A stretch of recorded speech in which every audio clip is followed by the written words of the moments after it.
अस्सलाम वालेकुम स्टूडेंट्स। जैसे कि हम प्रीवियस सेशंस के अंदर हमने जो है वो फर्स्ट टॉपिक को स्टार्ट किया था अपने लास्ट सेशन के अंदर। फर्स्ट सेशन के अंदर हमने जो है वो बेसिक्स की डिस्कशन करी थी, ठीक है। और उसके बाद फिर हमने जो है सेकेंड सेशन के अंदर अपना टॉपिक स्टार्ट किया था जो कि सेंट्रल टेंडेंसी से रिलेटेड था। सेकंड हमने जो सेशन लिया था उसके बिगनिंग के अंदर हमने जो डाटा आपके पास गिवन होता है, ठीक है, उसकी क्लासिफिकेशन देखी थी कि कितनी टाइप्स का डाटा आपको मिल सकता है कैलकुलेशन के लिए। क्योंकि ये आपका कैलकुलेशन बेस्ड कोर्स है तो आपको यहाँ पे जो है वो कैलकुलेशन को अंडरस्टैंड करना है बेसिकली। जिसमें हमने जो लास्ट सेशन किया था जिसके अंदर हमने मेजर ऑफ सेंट्रल टेंडेंसीज़ निकाली थी।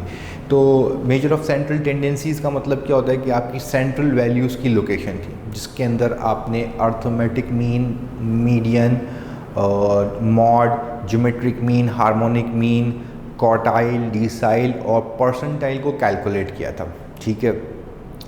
अच्छा, सेंट्रल जो लोकेशन होती है, ये जो कोर्स आपका है ये कैलकुलेशन बेस्ड है, ठीक है।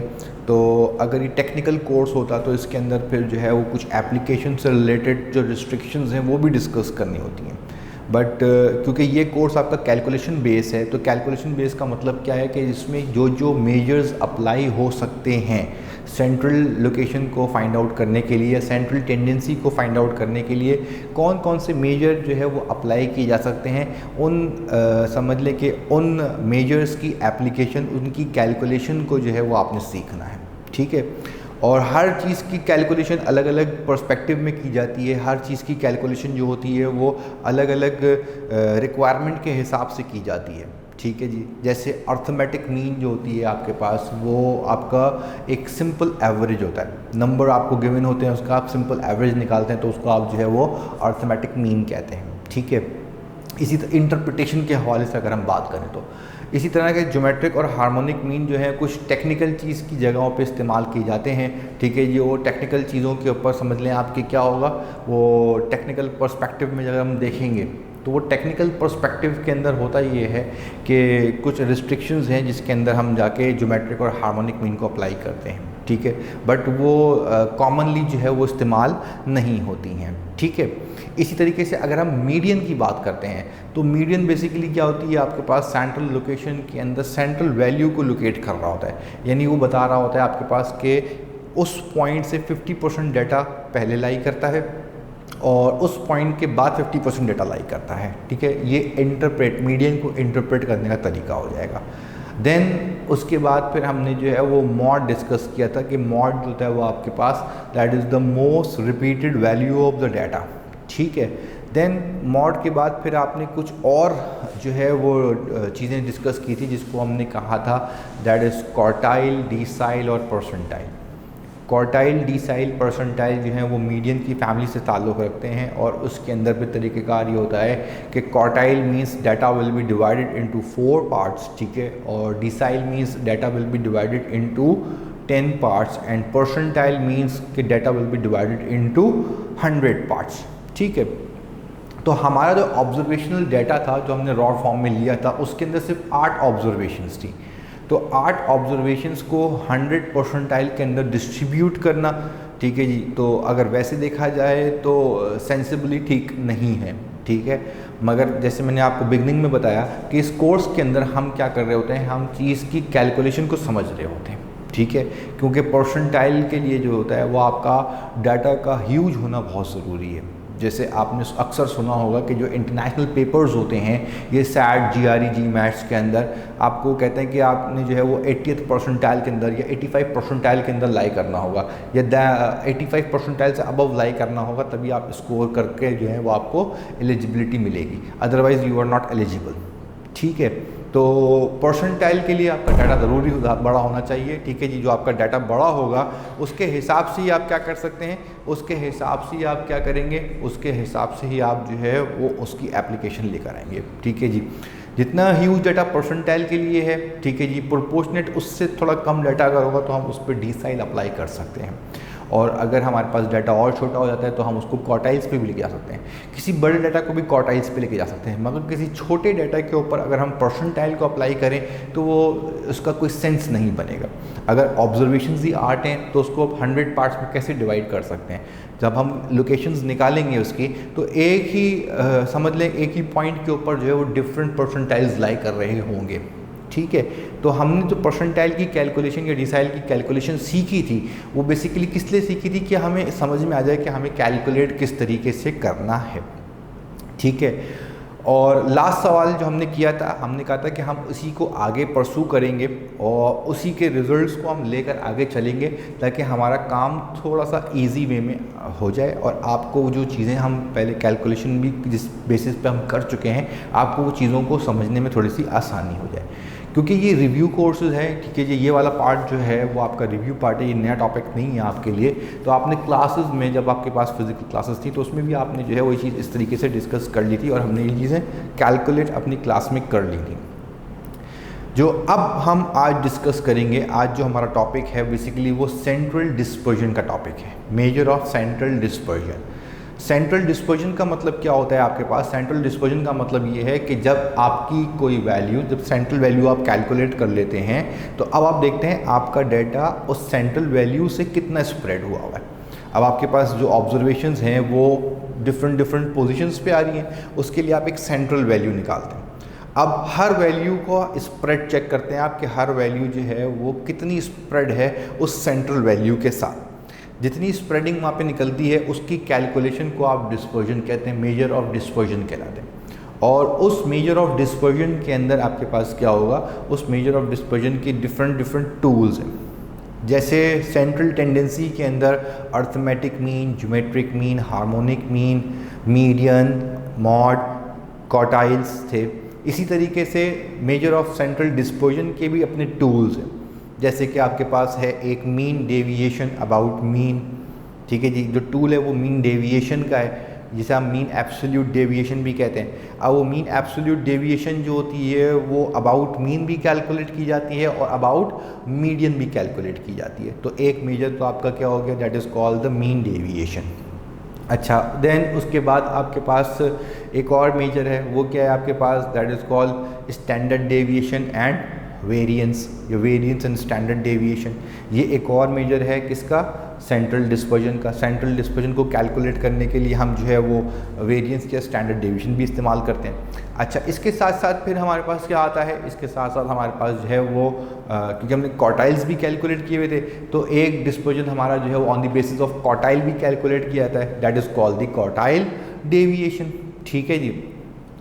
जब हम सेंट्रल डिस्पर्जन पढ़ते हैं तो इसके साथ साथ हम एक और चीज़ डिस्कस करते हैं जिसे हम कहते हैं रिलेटिव मेजर्स ऑफ डिस्पर्जन।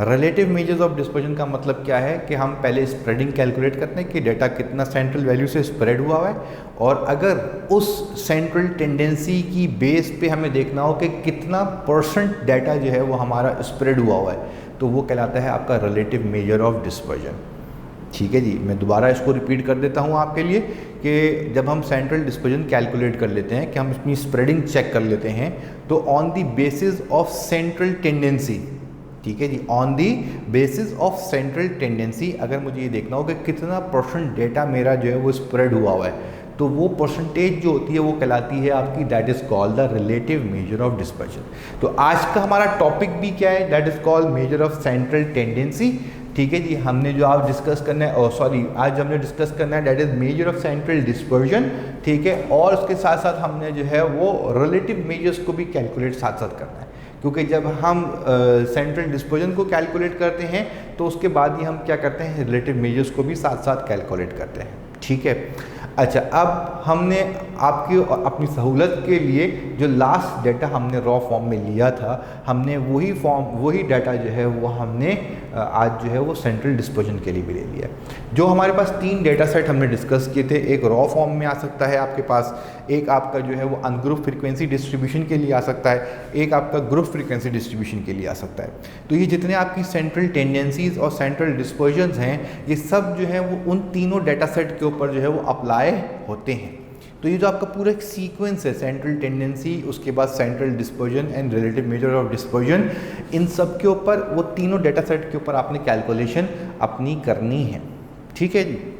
अच्छा, अब यहाँ हमारे लिए सहूलत क्या हो गई है, हमने लास्ट जो क्वेश्चन किया था जिसके अंदर सेंट्रल टेंडेंसी कैलकुलेट की थी, उस सेंट्रल टेंडेंसी की कैलकुलेशन के लिए भी हमने थोड़ी सी आसानी ये कर दी थी कि हमने कैलकुलेशन पहले से कर ली थी, क्योंकि जो supportive calculation student with in student class में हो रही होती है वो हमने पहले से सॉल्व करके रख ली, ताकि उससे थोड़ा सा आपका टाइम सेव हो जाए, और जब आप इस सवाल को करें तो आप भी जो है उसको क्रॉस चेक करके टैली कर सकते हैं। ठीक है जी, क्लियर हो गई बात ये। तो हमने क्या कर दिया, हमने जो है कुछ चीज़ें जो थी वो हमने यहाँ पे जो है वो क्या कहते हैं, लास्ट जो हमने सवाल किया था उससे जो कुछ चीज़ें हमने यहाँ पे यूज़ करनी है वो हमने यहाँ पे ले ली। तो लास्ट सवाल से हमने मीडियन लिया था। ठीक है जी, मीन की वैल्यू 8.375 थी। Mean is represented by x bar. Median जो है वो एक्स कॉन्ग्रुएंट से रिप्रेजेंट किया जाता है, यानी एक्स के ऊपर एक मत नुमा चीज़ बनी हुई होती है, वो मीडियन कहलाती है, और उसकी वैल्यू थी 8। और फिर हमने मॉड भी कैलकुलेट किया हुआ था, मॉड जो था वो हमारा था 7। अच्छा जी, उसके साथ साथ हमने जो है वो दो first and third quartiles calculate किए हुए थे, वो थे हमारे 4.75 और 11.5। ये वो चीज़ें थी जो हम लास्ट जो हमने सेशन किया था उसके अंदर हम ये कैलकुलेट कर चुके थे, और ये हमने जो है वो उसी कैलकुलेशंस को ही हम जो है वो अब क्या कर रहे हैं, आगे भी यूज़ कर रहे हैं। जैसे हमने क्लास में सवाल करते हुए एक ही डेटा के ऊपर इन तमाम चीज़ों को जो है वो अप्लाई किया था, इसी तरीके से हम यहाँ पे भी उसी सीक्वेंस को फॉलो कर रहे हैं, ताकि आप उसको रिव्यू करते हुए जब बैठें तो आपको प्रॉब्लम ना हो। तो हम जाते हैं अब क्या, अब हम जाते हैं अपने क्वेश्चन की तरफ। तो ये क्वेश्चन हमारा जो था वो पुराना वाला क्वेश्चन ही था। ये जो पुराना क्वेश्चन था, जब हम इसको सॉल्व करना स्टार्ट करेंगे, इसके सोल्यूशन के लिए हमें क्या करना पड़ेगा, इसके सोल्यूशन के लिए हमें x के कॉलम को जो है वो वर्टिकली डाउन करना पड़ेगा, यानी 4, 9, 3, 12, 15, 7, 10 और 7। ठीक है, ये तो हो गई हमारे पास फर्स्ट वैल्यू। सही है। अच्छा, अब हम जा रहे हैं सेंट्रल डिस्पर्जन की तरफ। अब इस डाटा के ऊपर मैंने रिक्वायरमेंट्स नहीं लिखी हुई हैं यहाँ पे। ठीक है जी, रिक्वायरमेंट्स क्या होंगी आपके पास, रिक्वायरमेंट्स जो हैं वो हम साथ साथ सॉल्व करते जाएंगे, हम रिक्वायरमेंट आपको बताते भी जाएंगे और साथ में उसका फॉर्मूला भी लिखते चले जाएंगे। ठीक है जी, तो यहाँ हमारा थोड़ा टाइम सेव हो जाएगा कि जो क्वेश्चन की रिक्वायरमेंट का जो पार्ट था वो हमने जो है वो डायरेक्ट अपने सोल्यूशन में अब जो है वो शो करना है, क्योंकि we are here to find the central dispersion, measure of central dispersion. तो जितने सेंट्रल डिस्पर्जन और रिलेटिव मेजर्स ऑफ डिस्पर्जन हैं उनको हम बारी बारी जो है वो हम कैलकुलेट कर रहे हैं। तो सबसे पहला जो डिस्पर्जन आता है आपके पास, ठीक है जी, वो आता है आपके पास, दैट इज कॉल्ड रेंज।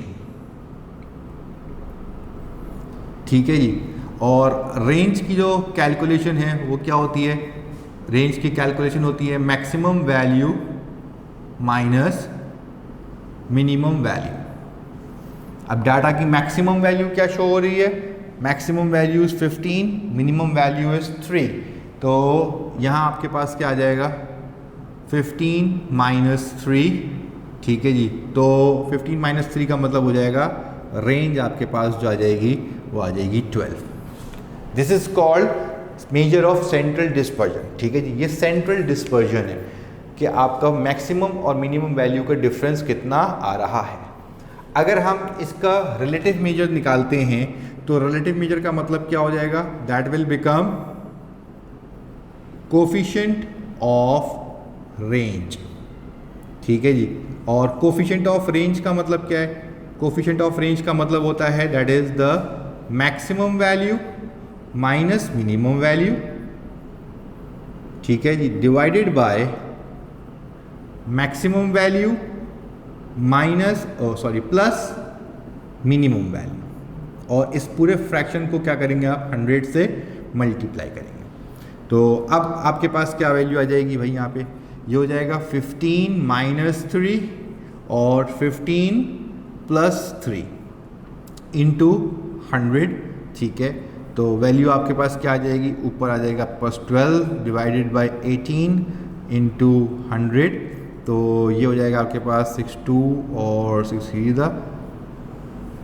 ठीक है, और 2/3 ऑफ 100 का मतलब हो जाएगा दैट इज 66.67%।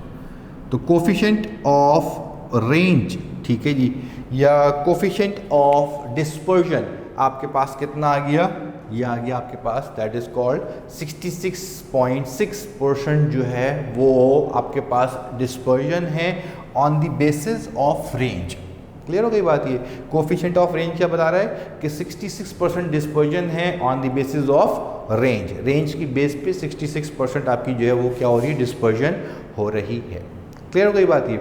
अच्छा, अब हम आते हैं, अब हम मूव करते हैं अपने थर्ड टाइप की तरफ।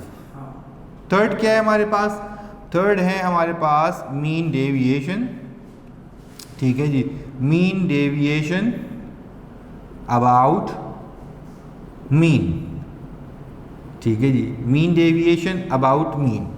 मीन डेविएशन अबाउट मीन का मतलब mean deviation represented by MD, और मीन अबाउट मीन का मतलब इसके ब्रैकेट में आगे क्या आ जाएगा, इसके ब्रैकेट में आ जाएगा आपके पास दैट इज x बार, ठीक है जी। अब आपको जो है वो यहाँ पे जो है उसको क्लियरली आप देख सकते हैं कि हमने उसको शॉर्ट फॉर्म में लिख दिया यहाँ पे that is mean deviation, mean deviation, और ब्रैकेट में जो है x बार शो कर रहे हैं, तो x बार का मतलब है मीन डेविएशन अबाउट मीन। क्योंकि ये रॉ डाटा है, इसके अंदर फ्रीक्वेंसी का कोई ताल्लुक नहीं है, तो इसका फॉर्मूला हो जाएगा summation x minus x bar absolute divided by n। सही है जी?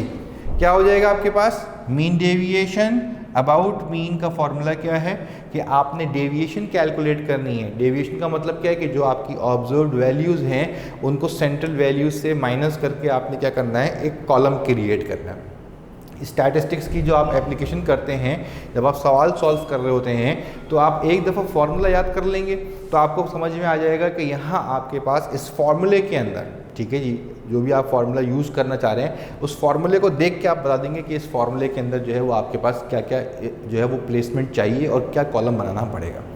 तो इस फार्मूले को देखकर हमने यहाँ पे डिज़ाइन किया कि हमें यहाँ पे एक फार्मूला चाहिए, कॉलम चाहिए x माइनस एक्स बार मॉड्यूलस के अंदर, यानी एब्सोल्यूट वैल्यूज़ का हमें क्या करना है, कॉलम बनाना है x माइनस एक्स बार के साथ। एब्सोल्यूट का मतलब क्या होता है?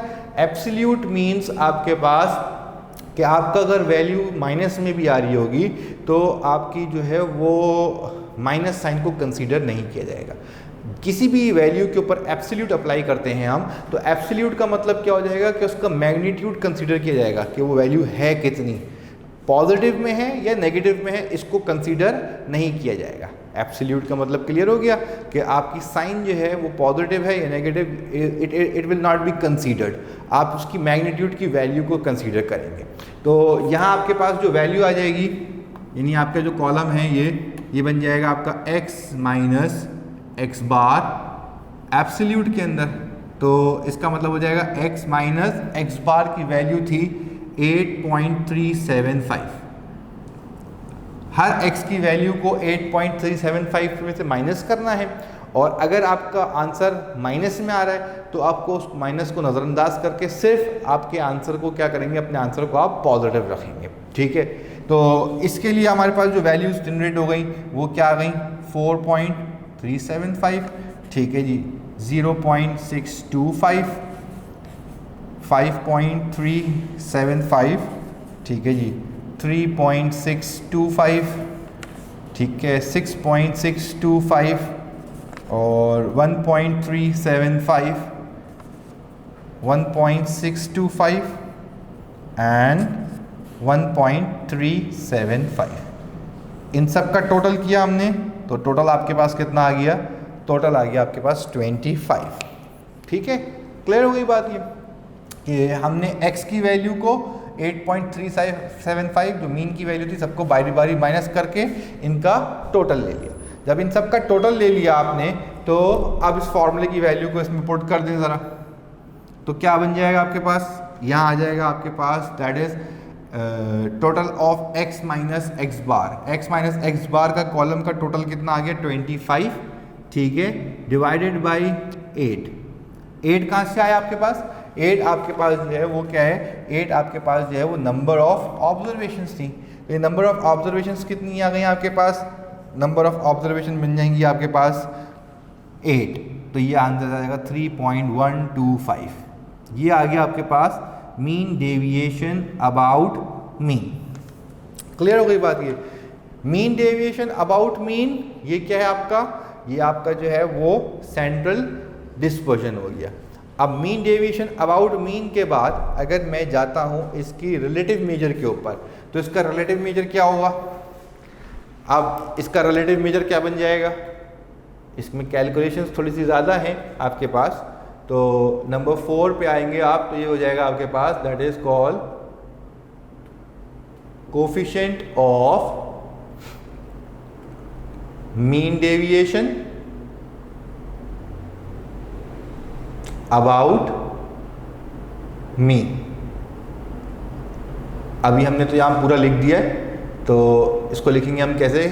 कोफिशिएंट ऑफ मीन डेविएशन, आगे ब्रैकेट में x बार अबाउट मीन। इसका फॉर्मूला क्या हो जाएगा? Mean deviation about mean divided by mean multiply by 100। मैंने आपको क्या बताया था रिलेटिव मेजर के अंदर कि हम जब डिस्पर्जन कैलकुलेट कर चुके होते हैं, डिस्पर्जन कैलकुलेट करने के बाद हम देखते हैं उस सेंट्रल वैल्यू की बेस पे कितना % डेटा हमारा जो है वो डिस्प्रेड हुआ है, डिस्पर्ज हुआ है। तो वो डिस्पर्जन जो है वो परसेंटेज की फॉर्म में जो है वो रिलेटिव मेजर्स के अंदर आ जाती है। तो यहाँ आपके पास जो वैल्यू आ जाएगी वो क्या आ जाएगी? मीन डेविएशन की वैल्यू जो थी वो थी आपके पास 3.125 डिवाइडेड बाय मीन की वैल्यू आपके पास 8.375 मल्टीप्लाई बाय 100, तो इट विल बिकम आपके पास आंसर आ जाएगा कितना? 37.313%। यानी इस डाटा के अंदर अगर हम देखें coefficient of mean deviation about mean क्या शो कर रहा है कि 37% डाटा जो है वो स्प्रेड हुआ है मीन डेविएशन अबाउट मीन के थ्रू। अगर हम relative central dispersion mean deviation इस्तेमाल करते हैं तो ये शो करता है कि हमारा डाटा 37.31% जो है वो स्प्रेड हुआ है। क्लियर हो गई बात ये? अच्छा, अब हम जाते हैं किस पे? अब हम जाते हैं अपने दूसरे मेजर के ऊपर। वो क्या है? That is mean deviation about median. अब मीन डेविएशन अबाउट मीडियन पे जाते हैं जब हम, तो ये क्या हो जाएगा आपके पास फॉर्मूला? मीन डेविएशन और मीडियन का सिंबल क्या है? एक्स पे कॉन्ग्रुएंस, एक्स पे कॉन्ग्रुएंस। तो अब इसका फॉर्मूला क्या हो जाएगा? फॉर्मूले का पैटर्न वही रहेगा, sum of absolute x minus median की वैल्यू आ जाएगी, ठीक है, डिवाइडेड बाय एन। फॉर्मूले का पैटर्न जो है वो क्या है? सेम है। अब फर्क क्या हो गया कि x माइनस मीडियन आ जाएगा instead of x minus mean, यानी जो मीन की जगह थी उसको हमने मीडियन से रिप्लेस किया। तो इसके लिए हमें यहाँ पे क्या करना पड़ेगा? इसके लिए हमें यहाँ पर जो है वो एक कॉलम क्रिएट करना पड़ेगा, ठीक है। अच्छा जी, वो कॉलम क्या हो जाएगा आपके पास? x माइनस मीडियन, यानी x माइनस 8 एब्सोल्यूट। हर वैल्यू को 8 में से माइनस करना है, चाहे आंसर माइनस में भी है तो उससे कोई फ़र्क नहीं पड़ता, आपने तमाम वैल्यूज़ को पॉजिटिव कंसीडर करना है।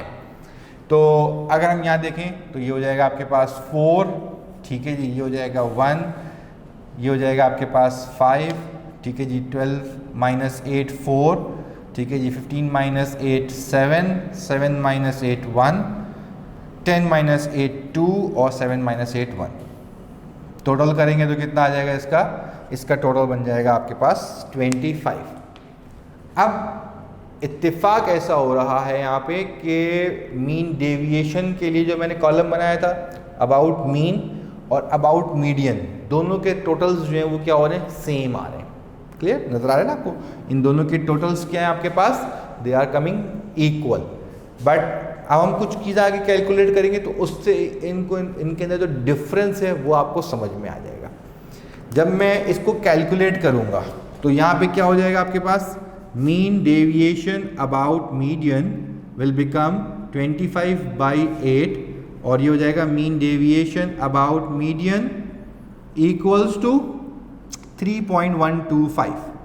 ये तो सेम आ गई वैल्यू, ठीक है। अब सिक्स्थ वैल्यू क्या है आपके पास? आसान सी चीज़ याद रख लें कि रिलेटिव मेजर जो भी होगा वो हमेशा कोफिशिएंट की फॉर्म में आएगा। सही है जी। यानी अब मीन डेविएशन अबाउट मीडियन का जो रिलेटिव मेजर होगा वो क्या होगा, coefficient of mean deviation about median, क्योंकि अब हमने अबाउट मीडियन कैलकुलेट किया है। तो मैं इसको डायरेक्टली लिखता हूँ कैसे, coefficient of mean deviation about, अब ये सिंबल क्या है, यहाँ पे स्ट्रेट लाइन नहीं आ रही, एक्स बार नहीं है, यहाँ पे क्या हो गया, एक्स के ऊपर एक सिंबल नज़र आ रहा है। ये जो आपका कॉन्ग्रुएंस का सिंबल है ये शो कर रहा है ये मीडियन है। तो इसका सवाल, इसका जवाब क्या हो जाएगा, mean deviation about median divided by median multiply by 100।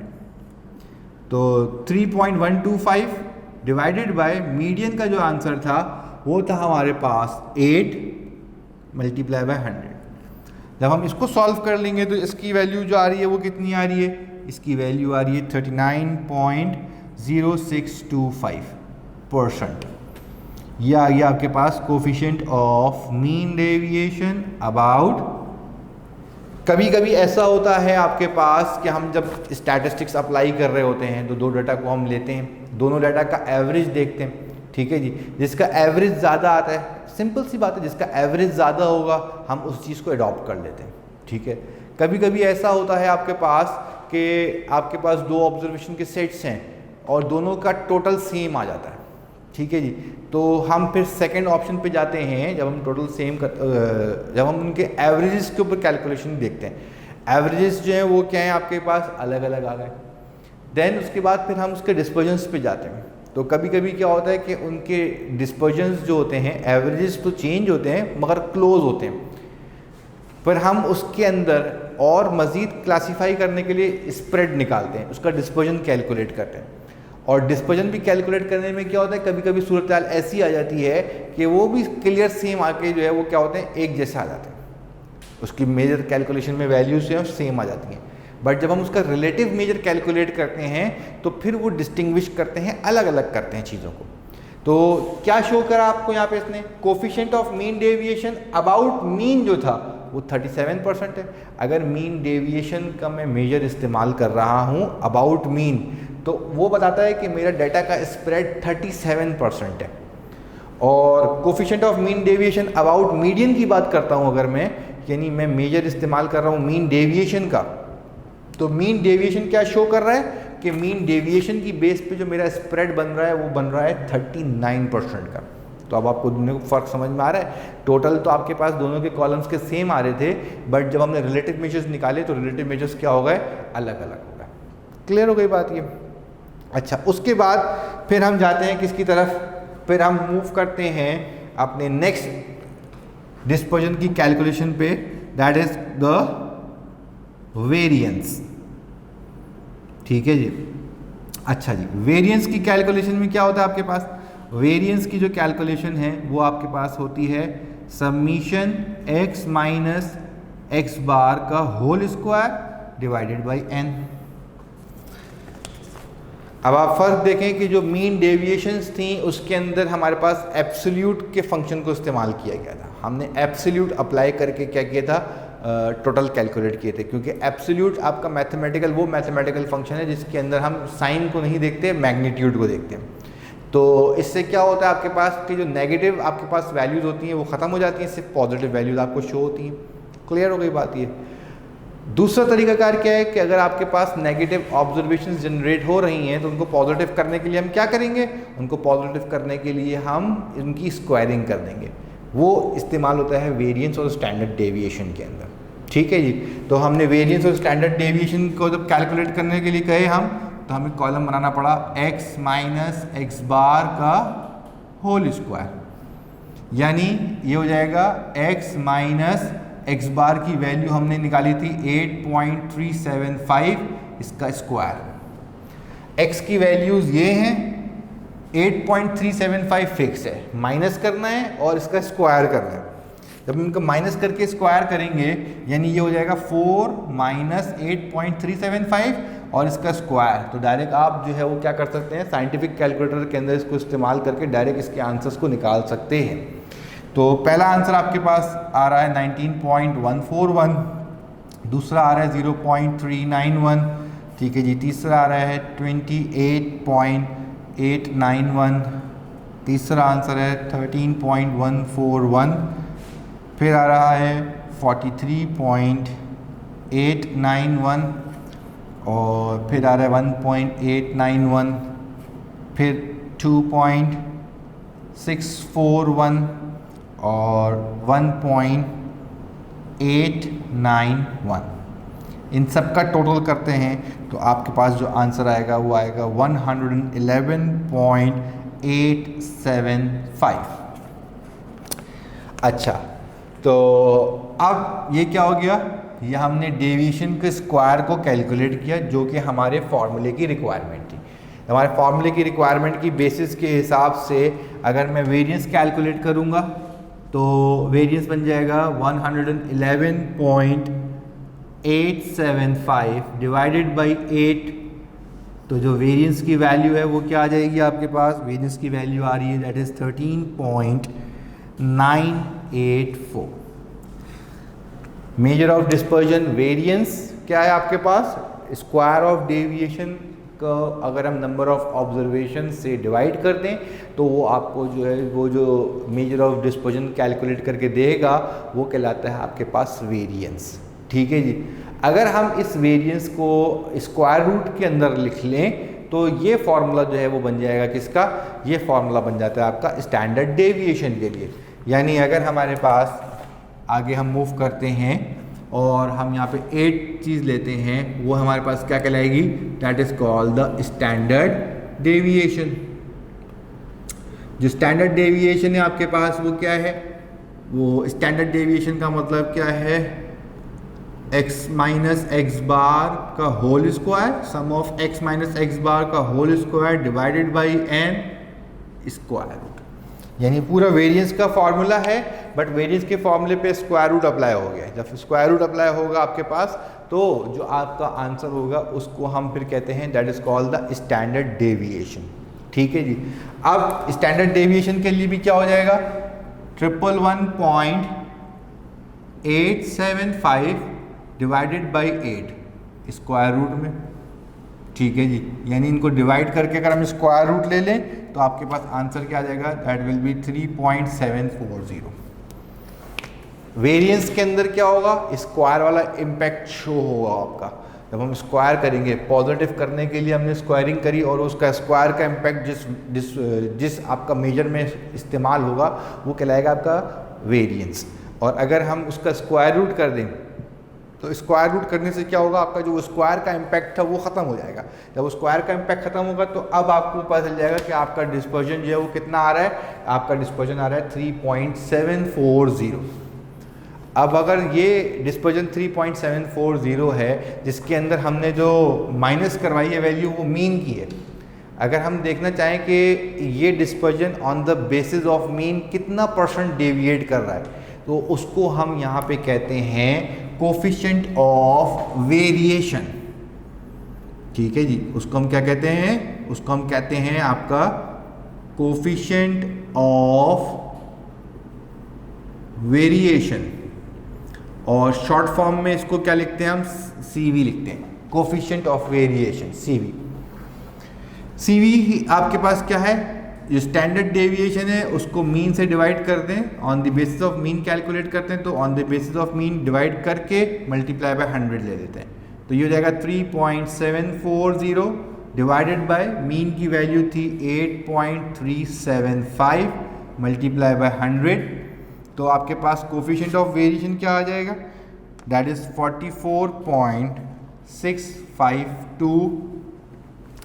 ये क्या शो कर रहा है आपको यहाँ पे, ये शो कर रहा है कि अगर मेरा major of dispersion standard deviation है और जिसकी calculation on the basis of mean की जाती है तो उनकी बेसिस के ऊपर, मीन की बेसिस के ऊपर क्या शो कर रहा है, वो 44% डाटा आपका जो है वो सेंट्रल वैल्यू मीन से स्प्रेड हुआ है।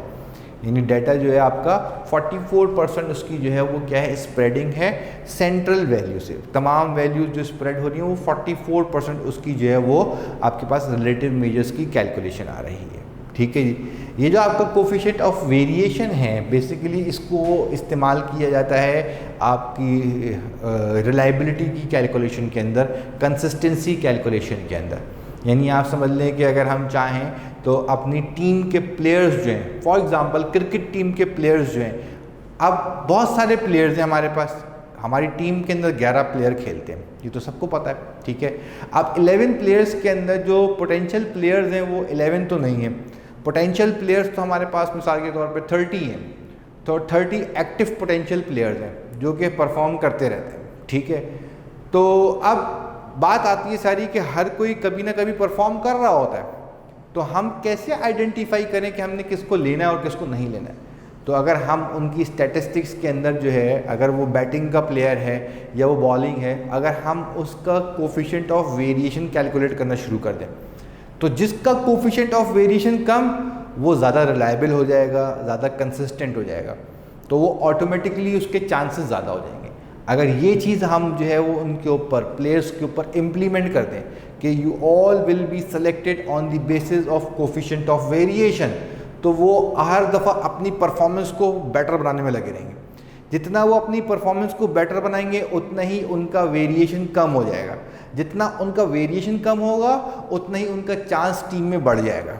तो आप समझ लें कि मेरिट काम हो जाएगा, ठीक है जी, और सबको इक्वल अपॉर्चुनिटी जो है वो प्रोवाइड हो जाएगी। जिसको जहाँ चांस मिल रहा है वो वहाँ परफॉर्म करे, अच्छा परफॉर्म करेगा, उसकी सीवी जो है वो ऑटोमेटिकली क्या होगी, कम हो जाएगी। जब परफॉर्मेंस अच्छी होगी तो वेरिएशन कम हो जाएगी, जब वेरिएशन कम होगी तो टीम में आने के चांसेस हमेशा क्या होंगे, ज़्यादा रहेंगे, ठीक है। तो ये एक काम है और मेरे ख्याल से शायद ये काम होता भी होगा, बट जो अदर फैक्टर्स हैं जो इन्फ्लुएंस करते हैं टीम को, उसकी वजह से डिस्टर्बेंस ज़्यादा क्रिएट होती है। अब हम उन फैक्टर्स को यहाँ पे डिस्कस नहीं कर रहे, ठीक है।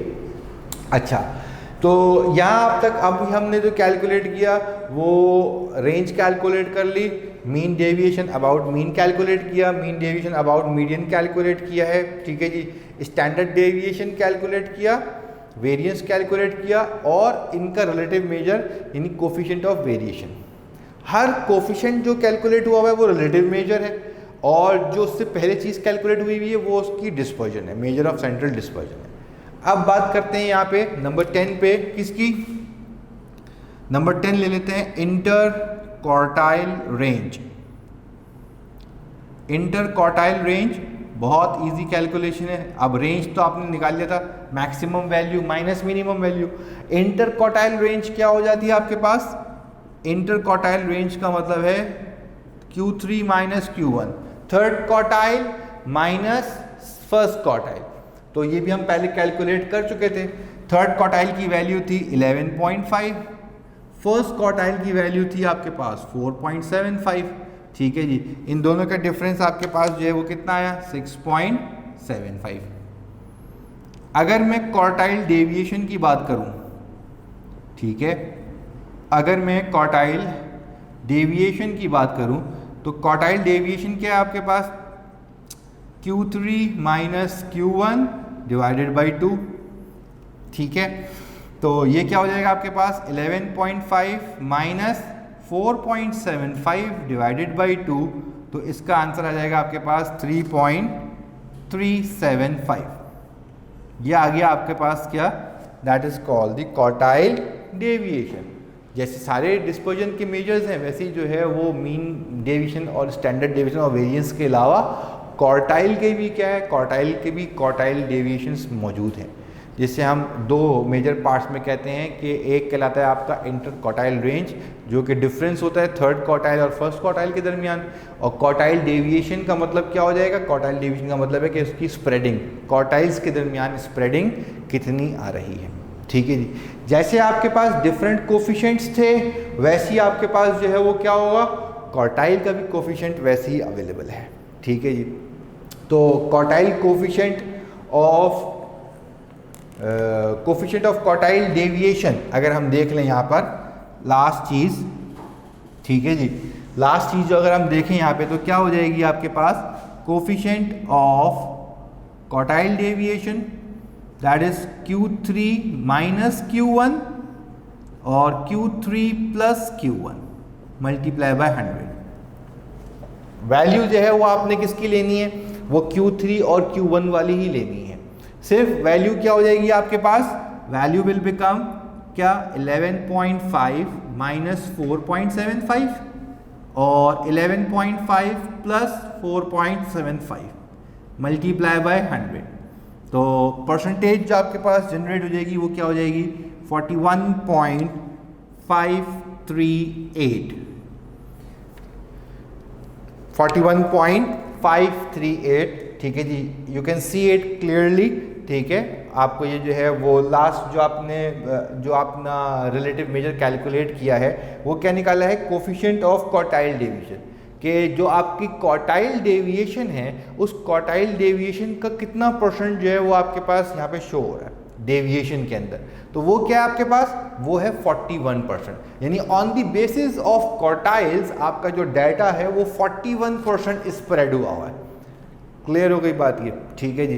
तो यहाँ आपके पास क्या हो गए, ये हमने डिस्कस किए हैं यहाँ पे आपके पास measures of central dispersion and relative measures of dispersion, यानी जिसमें आपने जो है वो डिस्पर्जन्स को भी कैलकुलेट किया है और उसके बाद उनकी परसेंटेज को भी कैलकुलेट किया है कि कितना परसेंट डाटा उस डिस्पर्जन की बेसिस को जो है वो डाटा पे रिप्रेजेंट कर रहा है। ठीक है, अच्छा, इसके साथ साथ जो आपके पास कैलकुलेशन है वो कुछ और चीज़ों की कैलकुलेशन भी मौजूद है। ठीक है जी, वो आपके पास कैलकुलेशन जो है वो स्क्यूनेस की कैलकुलेशन भी आपने करी थी, उसके भी फॉर्मूले आपने यूज़ करे थे, उसके भी फॉर्मूले आपने पढ़े थे। सही है, तो अब इस तरीक़ेकार को समझने के लिए, इस तरीक़ेकार को पैटर्न को समझने के लिए आप ये याद रखिएगा कि तरीक़ेकार इसको सॉल्व करने का कैसा है। इसको सॉल्व करने के लिए क्या है कि ये जो सवाल आप देख रहे हैं अभी, ठीक है, ये आपने जो अभी पूरा सवाल देखा है इसको आपने एक दफ़ा ख़ुद अपने हाथ से सॉल्व करना है। ठीक है, तो जो हमने लास्ट सेशन में जो थी शायद हमने ये चीज़ उस वक्त भी आपको शायद एक्सप्लेन करी थी और अब ये दोबारा मैं आपको बता रहा हूँ कि इसको प्रैक्टिस करने का तरीका क्या है कि आप इस सवाल को, ये जो सवाल अभी आपने देखा, इस सवाल को नोट करके फिर आप खुद ट्राई करें। एक दफ़ा देख लिया आपने, अब आप उसको खुद ट्राई करें। पहले जब आप उसको खुद ट्राई करेंगे तो आपको पहले तो एक चीज़ क्लियर हो जाएगी यहाँ पे कि ये जो हमने कैलकुलेशंस आपको यहाँ पे शो करी हैं, ठीक है जी, ये जो कैलकुलेशंस आपकी सारी शो करी हुई हैं ये आप चेक कर सकते हैं। हो सकता है कि कोई कैलकुलेशन में मिस्टेक भी हो सकती है। ठीक है जी, ये तो पूरा लेक्चर मैंने प्लान करा है इसलिए मैंने चीज़ें पहले से कैलकुलेट करके रख ली थी।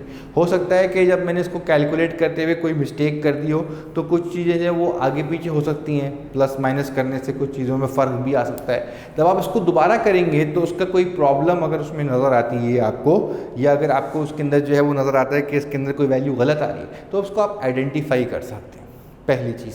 दूसरी चीज़ क्या है कि जब आप इसको सॉल्व करेंगे दोबारा, जब आप इसको दोबारा सॉल्व करेंगे तो उसमें आसानी ये होगी आपके पास कि अगर आप कहीं मिस करते हैं कोई चीज़ तो आपके पास इसका सोल्यूशन जो होगा वो अवेलेबल होगा। ठीक है, जब आप इसको सवाल को पूरा कर लेंगे तो आप पर्सनली कोई भी 10 वैल्यूज़ का, 12 वैल्यूज़ का क्या करें, 10-12 वैल्यूज़ का आप एक डाटा बनाएं, एक डाटा क्रिएट करें और डाटा क्रिएट करने के बाद उनके ऊपर ये तमाम मेजर्स जो हैं वो अप्लाई करें। ठीक है जी, सेंट्रल टेंडेंसी के लिए भी और डिस्पर्जन के लिए भी। यहाँ मैं आपको एक चीज़ क्लियर करता जाऊँ कि ये जो हमने जितने भी मेजर्स निकाले हैं ये तमाम पेपर में नहीं आते। ठीक है जी, make this thing very clear in your mind.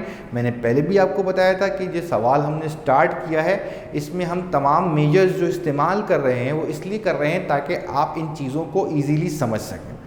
Paper में ये तमाम चीज़ें एक साथ नहीं आएंगी। एक डाटा देगा आपको, वो कहेगा कि आप इसके ऊपर मीन डेविएशन कैलकुलेट कर दें अबाउट मीडियन, तो आपने क्या करना होगा, मीन डेविएशन अबाउट मीडियन वाला काम करना होगा सिर्फ। या अगर वो कहता है कि कोफिशिएंट भी निकालना है इसका तो फिर मीन डेविएशन अबाउट मीडियन का काम और कोफिशिएंट का काम, दैट्स इट, बस। ठीक है जी, और इसके लिए आपको क्या करना पड़ेगा, मीडियन कैलकुलेट करना पड़ेगा, वो लास्ट सेशन में आप सीख चुके हैं। सही है, क्लियर हो गई बात ये। तो तमाम चीज़ें नहीं पूछी जाती एक साथ, या वो पूछ सकता है कि आप वेरिएंस निकालें, स्टैंडर्ड डेविएशन निकालें और CV कैलकुलेट कर दें।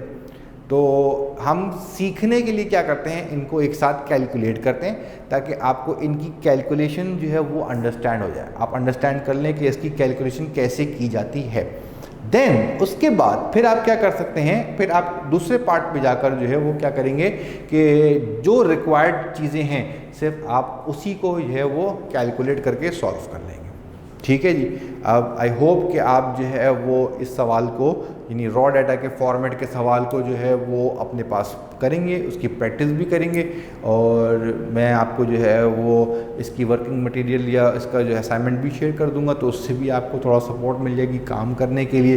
इसके अंदर एक चीज़ जो है वो स्क्यूनेस का एक टॉपिक था, उसके अंदर कुछ जो है वो आपके पास फार्मूलाज हैं, ठीक है जी, वो इस्तेमाल करने हैं, बट उस स्क्यूनेस की जो कैलकुलेशन है उसके लिए रॉ अनग्रुप फ्रीक्वेंसी और फ्रीक्वेंसी डिस्ट्रीब्यूशन का होना ज़रूरी नहीं है, यानी उनके फॉर्मूलों के ऊपर इस डेटा सेट से कोई फ़र्क नहीं पड़ता। मगर जब हम दूसरे डेटा सेट पे जाएंगे, अनग्रुप फ्रीक्वेंसी डिस्ट्रीब्यूशन को सॉल्व करेंगे, तो आपके फार्मूलों में कुछ तब्दीलियाँ आएंगी। स्क्यूनेस के फार्मूले में तब्दीली नहीं आएगी, तो हम उसको जो है वो फर्दर अपने कमिंग सेशंस में से किसी एक सेशन के अंदर जो है ना वो डिस्कस करके उसको भी सॉल्व करेंगे। और ये जो आपके पास चीज़ें सारी हमने कैलकुलेट करी हैं, इसको अगर हम कहीं आगे भी यूज़ करना चाहेंगे तो हम इसको भी आगे यूज़ कर सकते हैं। हमारे पास ये चीज़ें सेव हैं और आपके पास भी in the form of video ये चीज़ें सेव होंगी, तो आप भी जो है वो उसको दोबारा रीप्ले करके जो है वो उसको कैचअप कर सकते हैं। ठीक है, तो आज के सेशन के अंदर इतना ही। Central dispersion, central measure of central dispersion और रिलेटिव मेजर ऑफ डिस्पर्जन के ऊपर हमने बात कर ली है। ठीक है जी, अब हम यही टॉपिक्स को दोबारा रिव्यू करेंगे, मगर दूसरा डेटा सेट लेकर अनग्रुप फ्रीक्वेंसी डिस्ट्रीब्यूशन के साथ। तो इस सवाल की प्रैक्टिस कर लीजिएगा।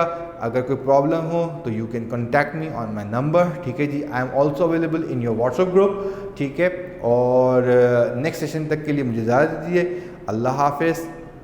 Thank you.